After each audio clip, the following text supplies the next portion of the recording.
Hello বন্ধুরা, আমার মামার বাড়িতে মনসা পুজো প্রত্যেক বছর হয়। তো আমরা এই বছর চলে আসলাম অধিবাসীর দিনই। তো এসেই আমরা রওনা দিয়ে দিলাম মাকে আনার জন্য।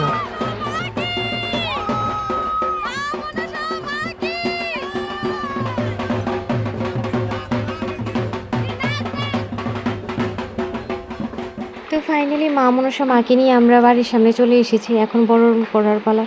তো মা আমি সুন্দর করে সেজে টেজে এবং কুলু টুলু সাজিয়ে খুব সুন্দর করে পান টান দিয়ে মা মনসা মাকে বরণ করে নিল।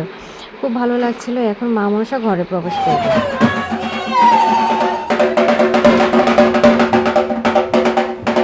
তো এখানে আমাদের ঠাকুরমশাইও চলে এসেছেন। আমরা তাড়াতাড়ি করে সবাই মিলে ফল টল কেটে রেডি করে দিয়েছি। আর ঠাকুরমশাই শাড়ি টাড়ি দিয়ে সুন্দর করে মাকে বরণ করে নিদ্রা দিয়ে আমাদেরকে চরণামৃত দিয়ে আজকের অধিবাসটা কমপ্লিট করেছে।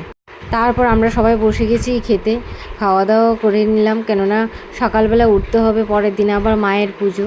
তো সবাই মিলে একসাথে খেয়ে নিলাম। তো এবার মায়ের সামনে যে জায়গাটা ছিল সেটা ফুল দিয়ে সাজানো হয়নি। তো আমার এক ভাই এসেছে, সুন্দর করে সাজিয়ে নিয়েছে।